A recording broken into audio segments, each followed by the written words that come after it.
This is my last installment of the Summerween while moving saga that has happened in 2025. For a recap, on day 8, I did complete the book Adrift, and I have complicated feelings about it.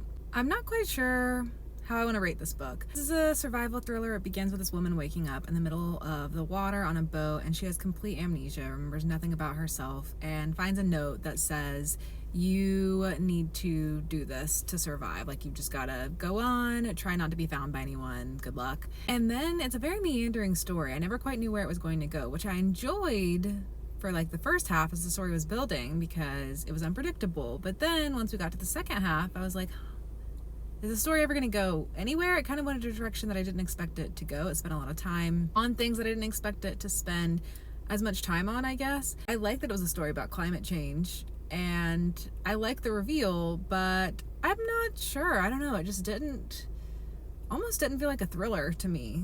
It felt more of a general fiction book that just happened to have an interesting hook in the beginning. So I'm somewhere between a 2 or a 3 star on it.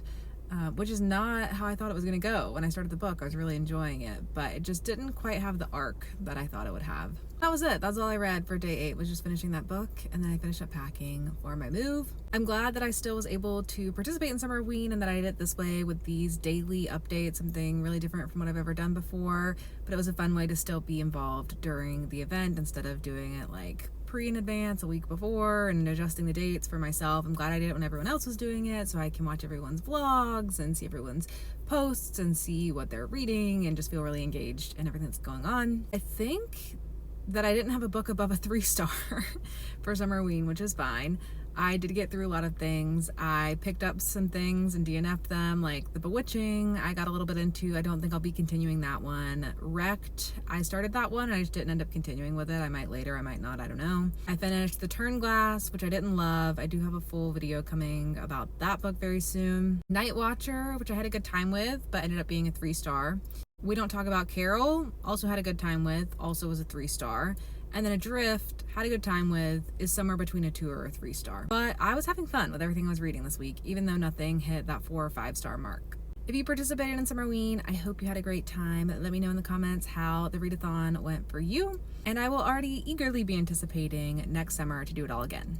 This is my last installment of the Summerween while moving saga that has happened in 2025.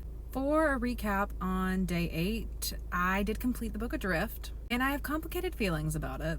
I'm not quite sure how I want to rate this book. This is a survival thriller. It begins with this woman waking up in the middle of the water on a boat, and she has complete amnesia, remembers nothing about herself, and finds a note that says,